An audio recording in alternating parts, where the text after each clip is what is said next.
जेव्हा तुम्ही पंचायत समितीच्या या संपूर्ण निवडणुकीत जिंकाल तेव्हा अशी महत्त्वपूर्ण 5 कामं कुठली असतील की जी तुम्ही तुमच्या गणामध्ये कराल?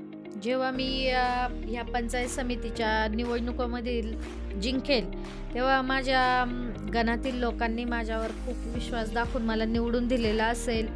त्यांची पहिली समस्या आपल्या मूलभूत गरजांमधील पाणी ही आहे.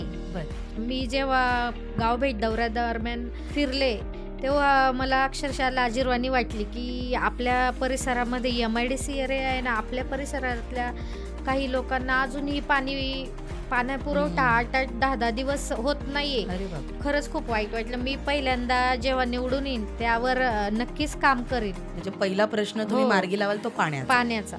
दुसरा?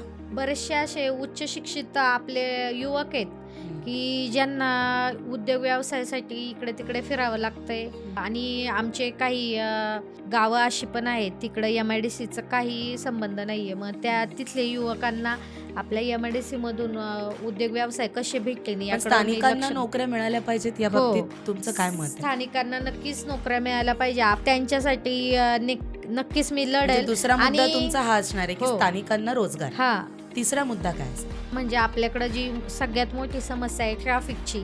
खरं तर खूप महत्वाच्या मुद्द्यांना तुम्ही हात घालताय. ट्रॅफिक ही समस्या फक्त गणातल्याच लोकांची नाही तर बाहेरून येणाऱ्या लोकांची सुद्धा आहे आणि आपला गण हा ट्रॅफिक मुक्त असावा या माध्यमातून तुम्ही प्रयत्न करा. पुढील पॉडकास्ट व्हिडिओसाठी आपल्या शब्दब्रह्म YouTube चॅनलला नक्की सबस्क्राईब करा, लाईक करा, शेअर करा आणि अपडेटसाठी बेल आयकॉन दाबायला विसरू नका.